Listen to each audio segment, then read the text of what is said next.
Bom dia, a todos os irmãos e, como já dizia o apóstolo Paulo, graça e paz a todos vós.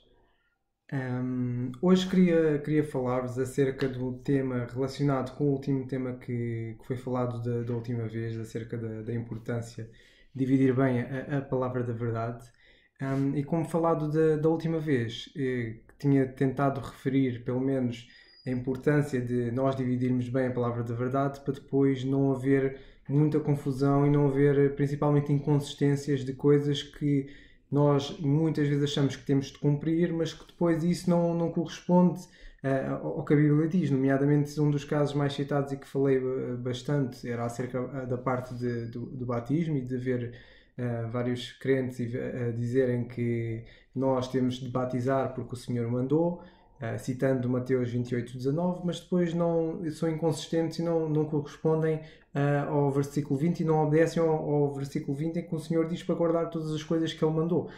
E houve muita coisa que Ele mandou.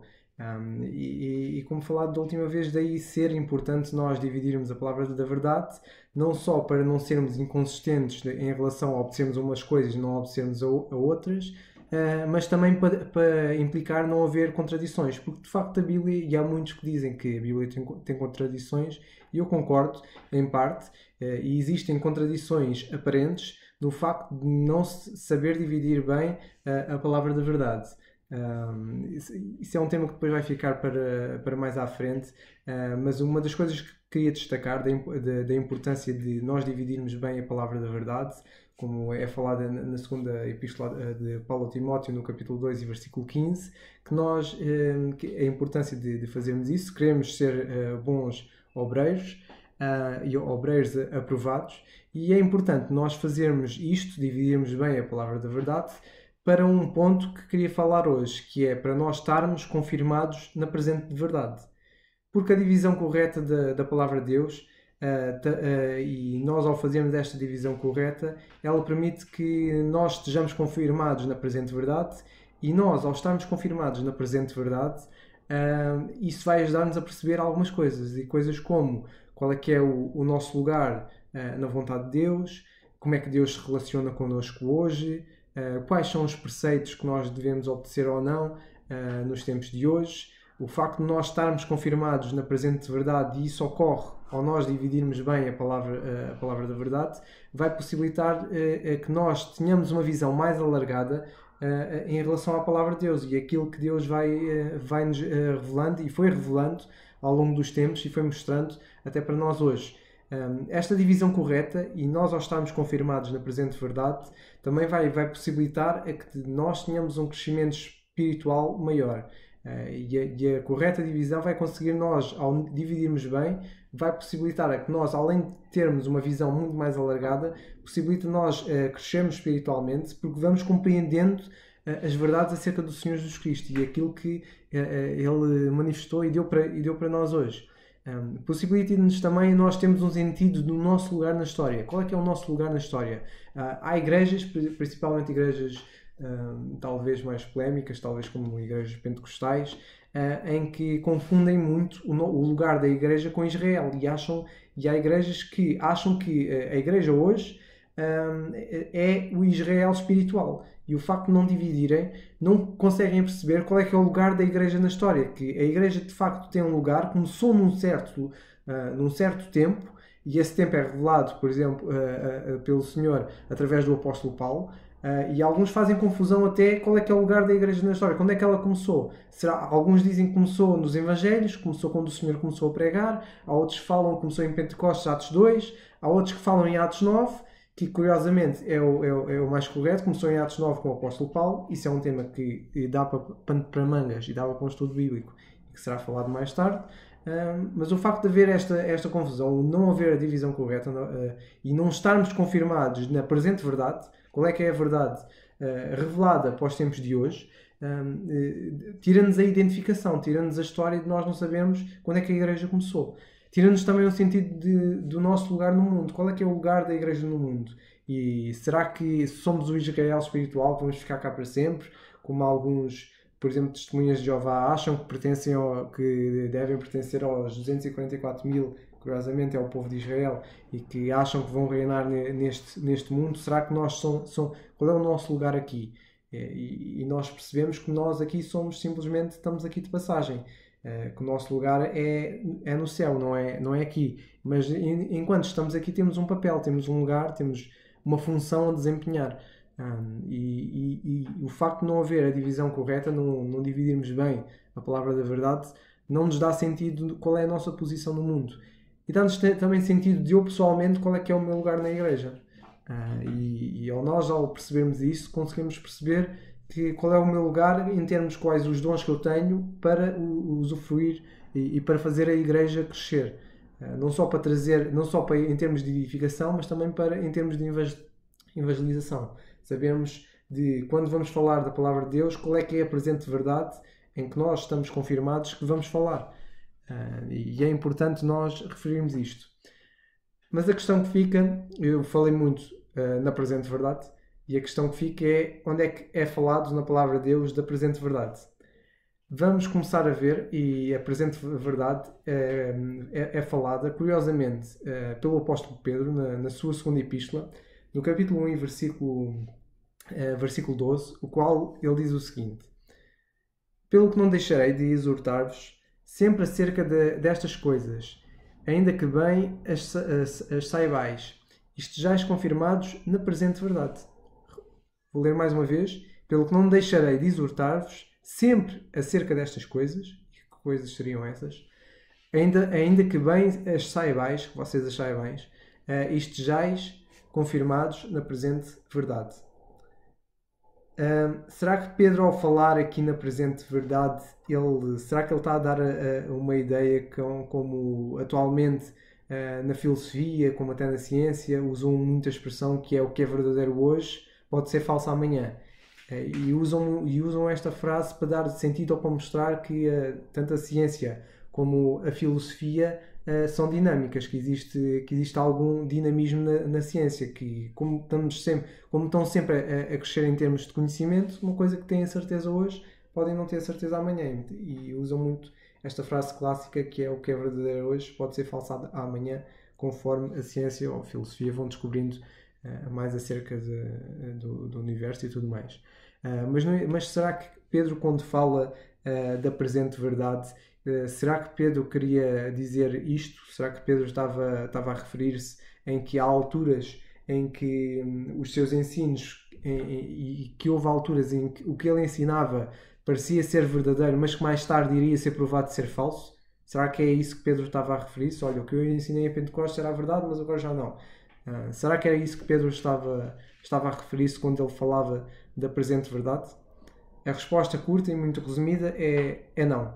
E se nós lermos Atos dos Apóstolos e lermos as epístolas de Pedro, vamos perceber que na mente de Pedro e na sua mente, Pedro não alterou sequer uma letra acerca da verdade que ele tinha estado a pregar em Pentecostes e em grande parte de Atos dos Apóstolos, uma boa parte, e que ele não tinha mudado sequer a verdade do que ele tinha estado a pregar, e ainda mais que ele estava certíssimo a respeito da verdade das glórias adicionais que ele próprio aprendeu de um outro apóstolo, que com afeto ele curiosamente o chama de nosso amado irmão Paulo. Ele escreve isto na sua segunda epístola, no capítulo 13 e versículo 15.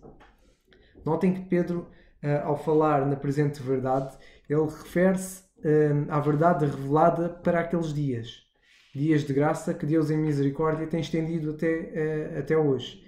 E Pedro, ao falar da presente verdade, ele não está a mostrar que a verdade é horizontal, no sentido em que a verdade não pode mudar, não é isso que ele está a mostrar, mas sim, ele está a falar acerca da revelação da verdade. E a revelação da verdade, enquanto a verdade mantém sempre o mesmo, e nós sabemos, o que Pedro fala na presente verdade, ele está a falar acerca da revelação da mesma. E a revelação da verdade vai sendo vertical. É vertical porque ela é progressiva. E sabemos que Deus foi revelando, por exemplo, acerca de Israel, e sabemos que Deus tem um propósito para Israel, e a verdade acerca de Israel está toda revelada na palavra de Deus, mas esta verdade acerca do povo de Israel foi sendo revelada progressivamente. Reparem que, por exemplo, Deus começou a revelar o seu propósito a Israel já em Abrão. Se nós lermos Gênesis no capítulo 26, eu vou lá no instante, Gênesis no capítulo 26 e no versículo 4, nós lemos o Senhor a dizer a Abrão o seguinte: multiplicarei a tua semente como as estrelas do céu e darei à tua semente todas estas terras. E em tua semente serão benditas todas as nações da terra. Podem ler em Gênesis, a começar do capítulo 18 e versículo 18, capítulo 22 e versículo 18, e esta passagem que acabámos de ler, que é o capítulo 26 e versículo 4, em que o Senhor diz que na semente de Abrão serão benditas todas as nações da terra. Já Deus estava aqui a prometer algo que nós sabemos hoje, através das várias revelações que Deus foi fazendo ao longo do tempo, foi revelando ao longo do tempo, que Deus já tinha um propósito, que era o povo de Israel, do qual Ele ia usar para abençoar todas as outras nações. E nós vemos que na palavra de Deus, acerca de Israel, foi revelando continuamente, começando por Abraão, chegamos um pouco mais à frente, e se lermos em Êxodo, no capítulo 19, e nos versículos 4 a 6, já começamos a ter o propósito que Deus tinha para o povo de Israel, em que é dito o seguinte: vós, tendo visto o que fiz aos egípcios, como vos levei sobre as asas de águia e vos trouxe a mim. Agora, pois, se diligentemente ouvirdes a minha voz e guardardes o meu concerto, então sereis minha propriedade peculiar dentre os povos, porque toda a terra é minha. E notem o que ele diz agora: e vós me sereis um reino sacerdotal e povo santo. Estas são as palavras que falarás aos filhos de Israel. Notem que já aqui Deus foi revelando um pouco mais acerca do povo de Israel, qual é que era o propósito, e vemos que o propósito era serem um reino sacerdotal e um povo santo, e aqui já começa a ligar-se com a promessa que Deus tinha feito a Abraão, que através dele, da sua semente, e vemos que seria o povo de Israel, seriam benditas todas as nações da terra. E vemos que acerca do povo de Israel ele foi havendo várias revelações e revelações adicionais a esta grande verdade acerca do povo de Israel e do propósito que Deus tinha para o seu povo terreno.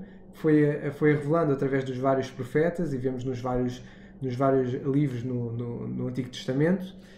Vemos que também que depois, mais à frente, já nos Evangelhos, depois das várias promessas e das várias revelações adicionais que Deus fez pelos profetas, vemos nos Evangelhos a proclamação do cumprimento, ou seja, começaram a proclamar o cumprimento destas profecias que tinham sido feitas mais atrás no passado. E vemos que o cumprimento destas profecias começou a ser proclamado por João Batista, pelo próprio Senhor Jesus Cristo e os 12, em que eles dizem: arrependei-vos porque é chegado o reino dos céus.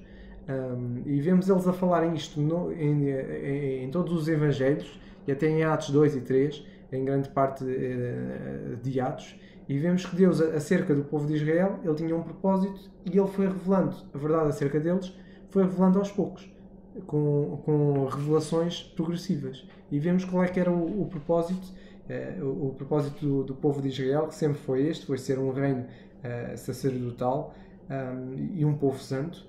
E vemos que eles só seriam e só serão um povo santo quando eles se arrependerem acerca de terem crucificado o Senhor.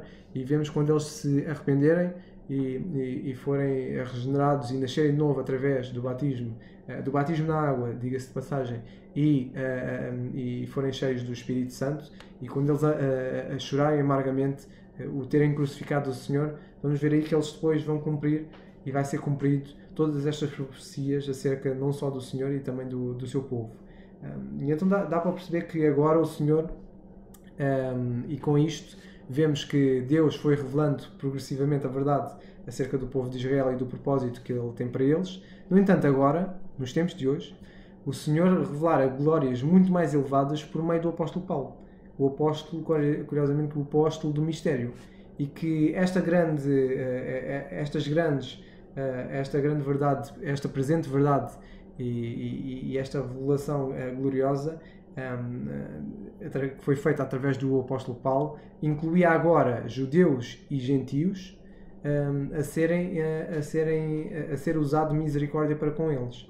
Vemos que então que o Senhor revelara glórias muito mais elevadas por meio do apóstolo Paulo, o apóstolo do mistério, e que agora incluía os judeus e gentios, em que Deus tinha encerrado a todos debaixo da ira para com todos usar de misericórdia. Vemos isso em Romanos, no capítulo 11, versículos 32, em que podemos ler.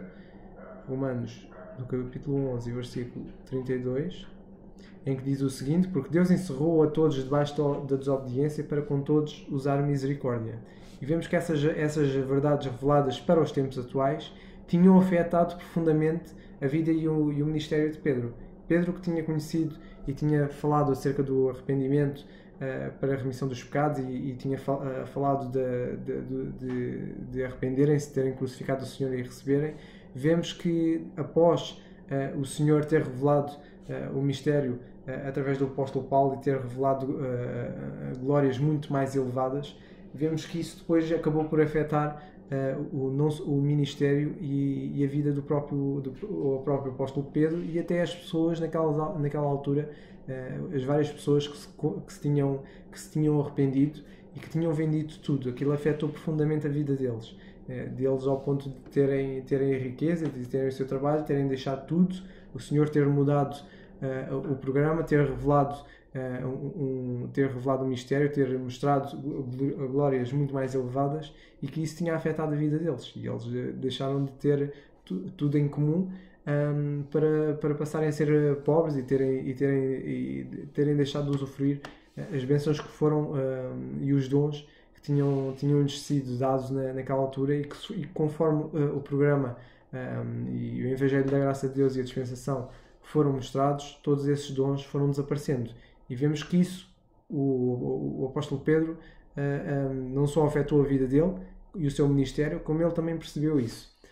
Lembremos-nos que Pedro, e que o apóstolo Pedro, ele tinha sido enviado a todas as nações, como lemos em Mateus 28, no capítulo 19, em que o Senhor diz: ide e ensinai todas as nações, o qual Pedro tinha sido enviado sobre a chamada Grande Comissão, a proclamar então o arrependimento de todo o povo, para que Cristo viesse assim reinar.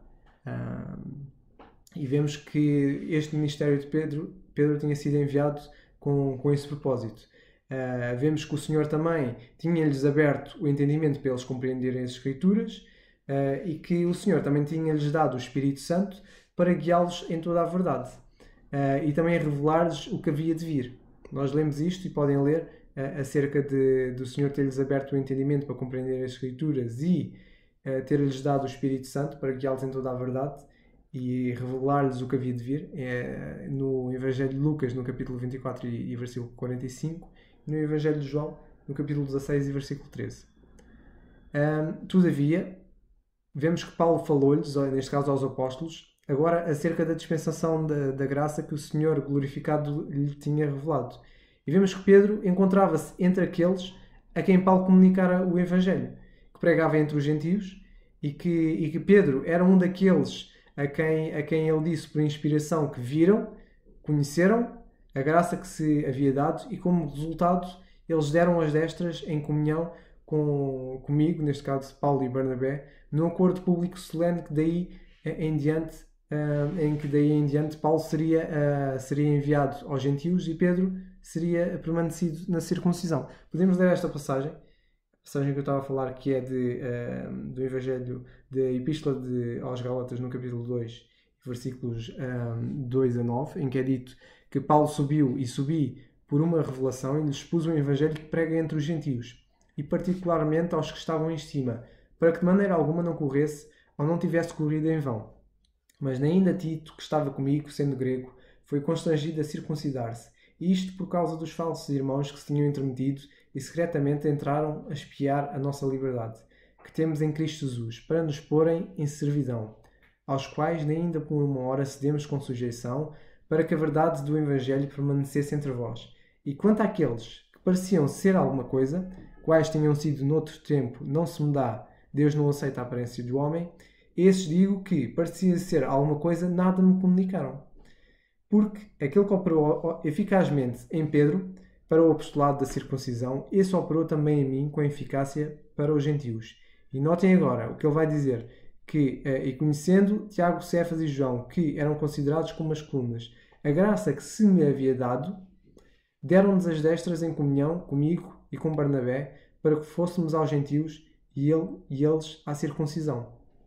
Notem que no versículo 7 é dito: antes, pelo contrário, quando viram que o evangelho da incircuncisão me estava confiado, assim como a Pedro tinha sido confiado o da circuncisão. Nota que eles viram, no versículo 9, eles conheceram e depois deram as destras da comunhão. E vemos que Pedro, aquele que tinha sido dado a chamada grande comissão, aquele a quem tinha sido enviado a todas as nações, vemos que Pedro agora, após o apóstolo Paulo ter sido revelado a dispensação da graça de Deus, que foi revelado progressivamente também, assim como a Israel, o propósito de Israel e a verdade acerca de Israel foi sendo revelada progressivamente, também acerca do Messias, o apóstolo Paulo também foi revelado progressivamente.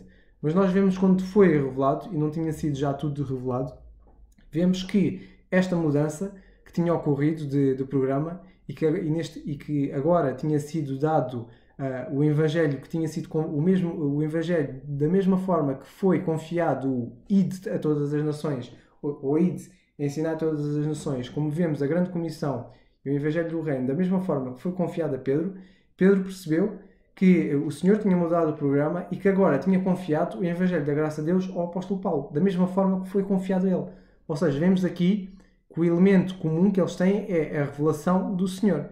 Da mesma forma que o Senhor confiou a Pedro o Evangelho do Reino, ou da circuncisão, tinha mudado o programa e tinha confiado agora o Evangelho da circuncisão ao apóstolo Paulo, da mesma forma. E vemos que que Pedro estava ali presente na altura em que isto foi mostrado e foi revelado a eles, e vemos que eles viram isto que tinha o Evangelho da circuncisão que tinha sido confiado a Paulo, eles viram, conheceram, souberam o que era este programa e conheceram a graça que se me havia dado, como ele diz no versículo 9, em que ele fala que Tiago, Cefas e João, Cefas ou Pedro, que eram considerados como as colunas, que eles, a graça que se me havia dado, eles conheceram, a graça que se havia dado ao apóstolo Paulo, e vemos que eles depois, como resultado disto, deles terem visto, deles terem conhecido, eles depois deram então as destras da comunhão, e então num acordo eles concordaram em que o apóstolo Paulo iria então aos gentios, enquanto eles permaneceriam na circuncisão. E reparem que Pedro viu isto, ele estava lá presente, ele viu, conheceu, que de facto essa era a presente verdade. A presente verdade essa é que ele depois escreve nas suas epístolas.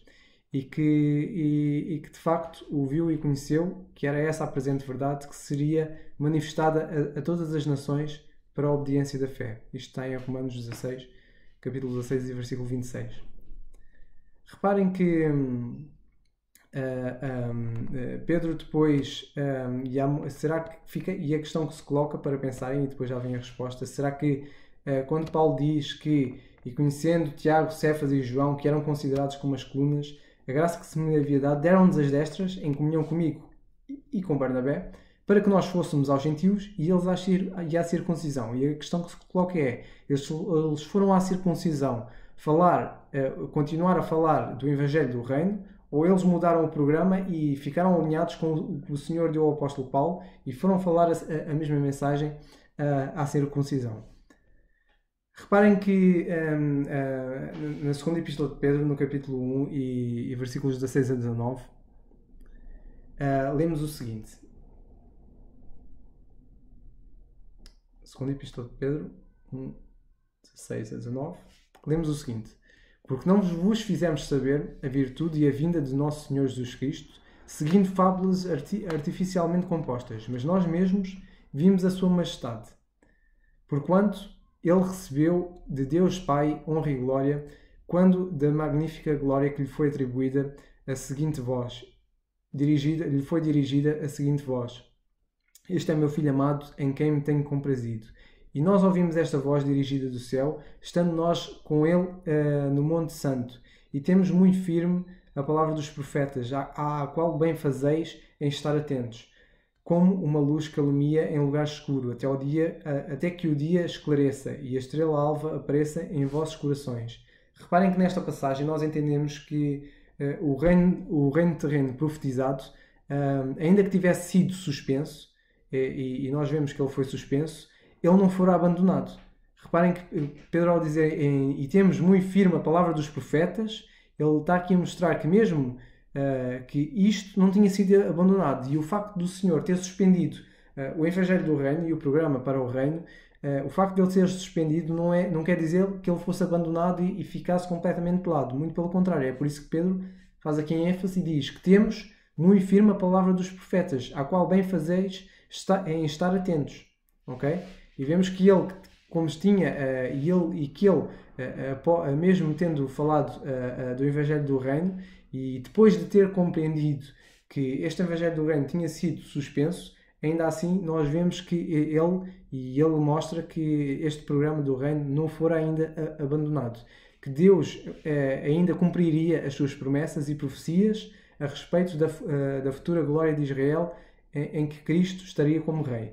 Notem que, além do reino ter deixado de ser proclamado, Pedro ainda falou-lhes acerca da dispensação da graça, tal como ele tinha acordado em Gálatas, no capítulo 2 e versículos 2 a 9, em que nós já lemos, que eles tinham dado as destras da comunhão para que Paulo fosse aos gentios e eles fossem à circuncisão.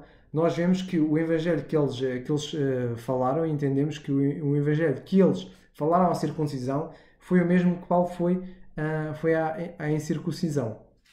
Mas ainda assim nós vemos da parte de Pedro que, mesmo ele tendo mudado o programa e tendo entendido que o Evangelho do Reino tinha sido suspenso, ele ainda assim não fora abandonado. E notem que, além de ter além do reino, do Evangelho do Reino ter deixado de ser proclamado, Pedro ainda falou-lhes acerca da dispensação da graça.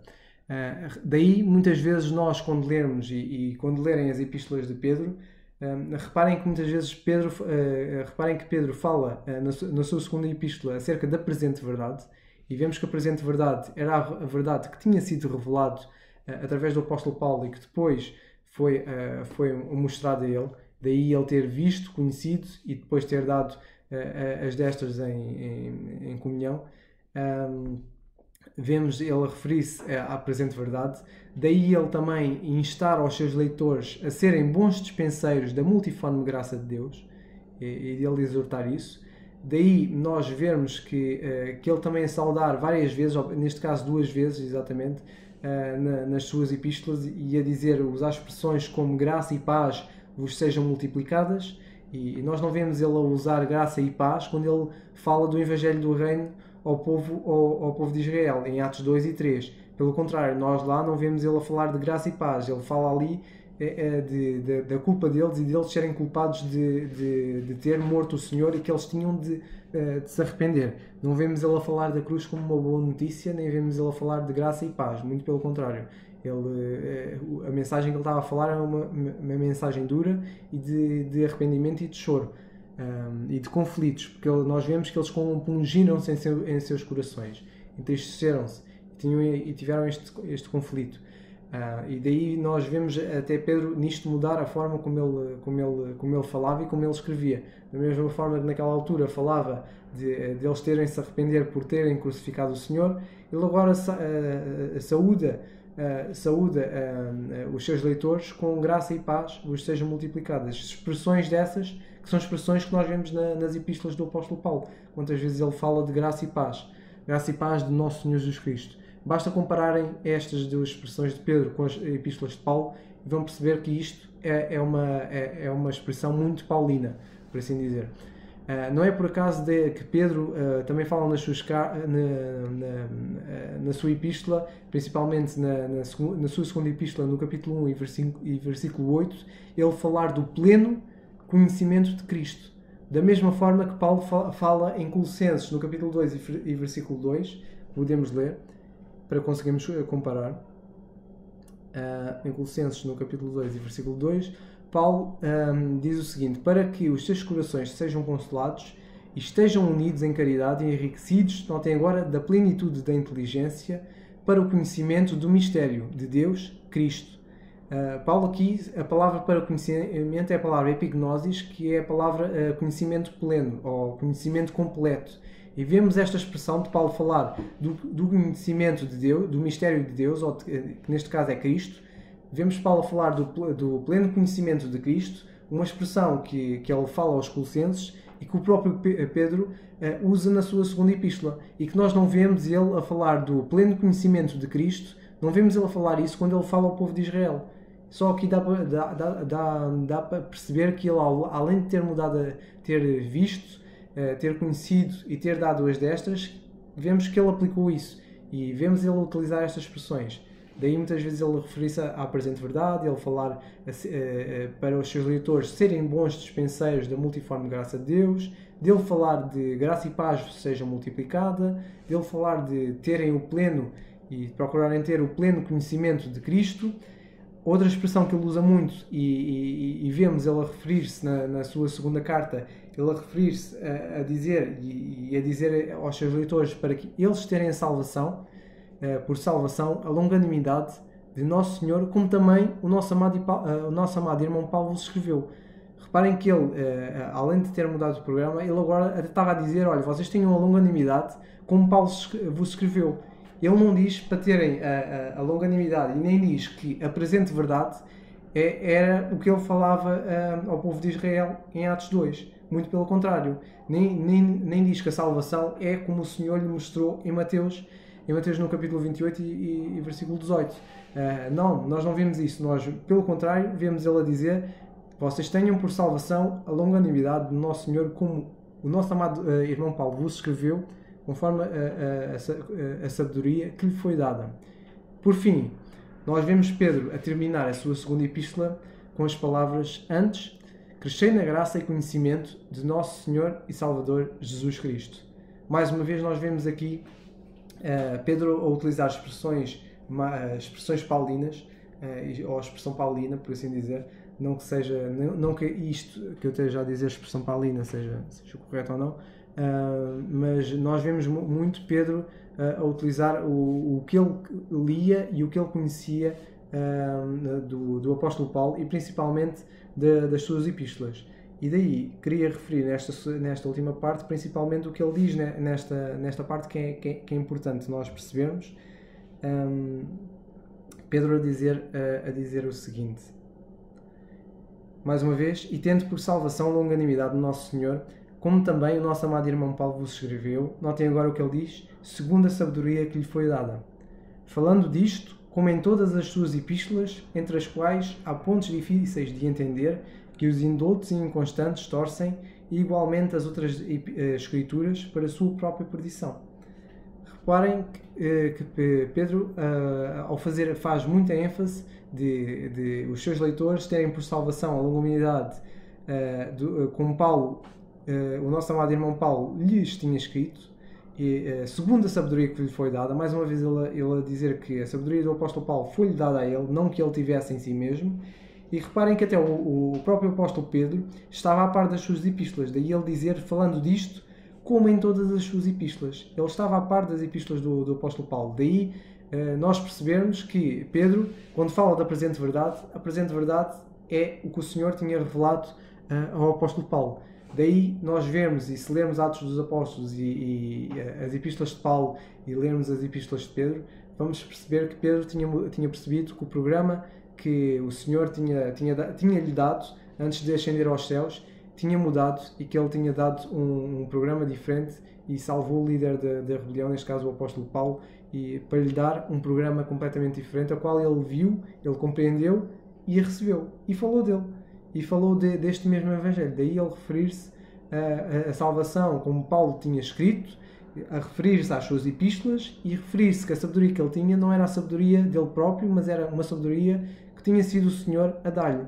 Não só Pedro refere isto, como o próprio apóstolo Paulo fala disso. Ele diz que o evangelho e ele fala em Gálatas, na epístola de Gálatas, no capítulo 1 e versículo 9,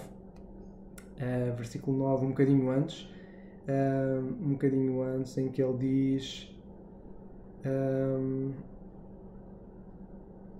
no versículo 11, em que ele diz: faço-vos saber, irmãos, que o evangelho que por mim foi anunciado não é segundo homens, porque eu não o recebi nem aprendi de homem algum, mas pela revelação de Jesus Cristo.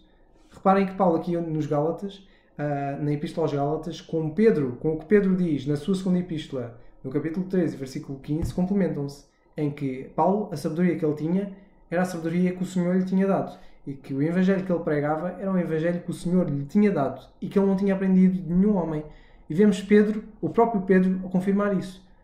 Quão triste é muitas vezes nós confundirem, e há tantos a quererem ser petrinos, por assim dizer, falar a mensagem de Pedro, quando o próprio Pedro diz que mostra claramente que a presente verdade não é o que ele tinha falado em Pentecostes, mas sim o que tinha e foi revelado ao apóstolo Paulo. E o próprio Pedro confirma isso.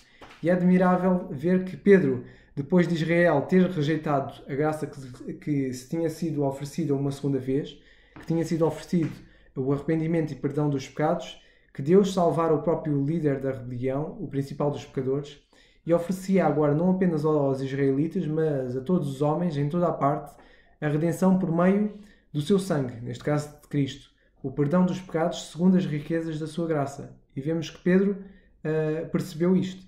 Eu tinha percebido isto, que o arrependimento e perdão dos pecados foi rejeitado uma segunda vez, e vemos que foi rejeitado através da rebelião que foi levantada por Paulo antes de se converter, e que depois Deus o usou para revelar uma nova, a presente verdade. Vemos que Pedro compreendeu isto e compreendeu que o arrependimento e perdão dos pecados já não era arrependimento e perdão dos pecados, mas era sim, e o arrependimento e perdão dos pecados para o povo de Israel já não era meramente para o povo de Israel, mas sim que agora o que se oferecia-se a israelitas, a judeus e gentios, a redenção por meio do sangue de Cristo, o perdão dos pecados segundo as riquezas da sua graça. Já não era arrependimento e perdão dos pecados por meio do batismo na água, mas era sim a redenção por meio do sangue de Cristo, o perdão dos pecados. Em face a esta mudança, a mudança de programa, isto era, na verdade, o que Pedro fala da graça multiforme e multiplicada. Reparem mais uma vez, e para fazer ênfase, mais uma vez, o Senhor veio a primeira vez oferecer o arrependimento e perdão dos pecados nos Evangelhos. Vemos que este arrependimento e perdão dos pecados para que o reino viesse foi rejeitado e o Senhor foi crucificado. Ainda assim, depois de ter sido crucificado, foi oferecido uma segunda vez a mesma oferta, arrependimento e perdão dos pecados, aos quais os mesmos e o povo de Israel levantaram desta vez uma rebelião, e ainda assim o Senhor, mesmo eles tendo levantado uma rebelião, o Senhor ainda assim foi gracioso e mostrou a sua graça multiforme e multiplicada ao salvar o líder da rebelião, e ainda mais do que isso, ao ter revelado um segredo, e o segredo era a redenção de todo o mundo, judeus e gentios, por meio do seu sangue. E neste caso, nós ao percebermos isto, podemos dizer como Paulo: miserável homem que sou, quem me livrará do corpo desta morte? E vemos que o próprio Pedro percebeu isto. E é interessante que ele não só percebeu, como também a pôs em prática. Reparem que a revelação do mistério, por meio de Paulo, é a revelação do mistério, por meio de Paulo, que fala acerca da presente verdade. E reparem que a revelação do mistério explica a impressionante diferença entre a mensagem pentecostal de Pedro e os seus escritos posteriores. E não só explica até mesmo o porquê de haver tantos paulinismos nos escritos de Pedro. E vemos que Pedro, ao ter compreendido a mensagem, e se nós lermos Atos dos Apóstolos, e se lermos com as epístolas do apóstolo Paulo e lermos com as epístolas do apóstolo Pedro, vamos perceber, e vamos perceber não só esta diferença, mas vamos perceber como Pedro, quão grande é esta e quão multiforme é a graça de Deus. E vamos perceber também porque é que Pedro utiliza tantas expressões paulinas, por assim dizer, e porque é que há tantos paulinismos nos seus escritos. Além disso, a revelação do mistério e o facto da revelação do mistério ser a presente verdade que Pedro fala, a revelação do mistério também explica a razão de Pedro terminar a sua segunda epístola com: antes, crescei na graça e conhecimento do nosso Senhor e Salvador Jesus Cristo. Algo que ele nunca fala em Atos dos Apóstolos, no capítulo 2 e 3, ele não fala do Senhor como Senhor e Salvador Jesus Cristo. E não fala do crescer na graça e conhecimento dele. Isto para dizer-nos o quê? A presente verdade que é falado na Epístola de Pedro, a presente verdade, como Pedro diz, é a salvação, como Paulo nos escreveu. E por isso isto, para terminar e como conclusão, nós hoje o que devemos fazer é fazermos como Pedro e termos por salvação a longanimidade do nosso Senhor, como também o nosso amado irmão Paulo vos escreveu, a fim de nós, ao termos a salvação como Paulo escreveu, nós ao percebermos isto e ao recebermos isto, vamos estar então confirmados na presença de verdade, como Pedro escreveu, e ao fazermos isto vamos ser obreiros aprovados, que não temos de envergonhar e principalmente que manejamos ou dividirmos bem a palavra da verdade. Por isso, se queremos dividir bem a palavra da verdade e queremos estar confirmados na presente verdade, temos de fazer como Pedro e temos de ter a salvação como salvação a longanimidade, como Paulo nos escreveu. Que nós de facto, ao percebermos isto, possamos perceber e ao estudarmos a sua palavra e percebermos e a dividirmos ela corretamente, vamos perceber tudo isto, como é que Deus se relaciona com o relacionamento, que o nosso relacionamento com Deus hoje é muito mais forte, é muito mais chegado, e vamos perceber que preceitos são os preceitos que nós devemos fazer. E nós, ao termos a longanimidade, como Paulo escreveu, e fazermos como Pedro, estarmos confirmados na presente verdade, vamos então conseguir alargar mais a nossa visão acerca da palavra de Deus e vai assim possibilitar nós crescermos espiritualmente e estarmos cada vez mais firmes no Senhor e sermos então obreiros aprovados. Que de facto nós possamos pôr isto em prática e de facto estejamos então, como Pedro diz, confirmados na presente verdade. Que o Senhor nos abençoe.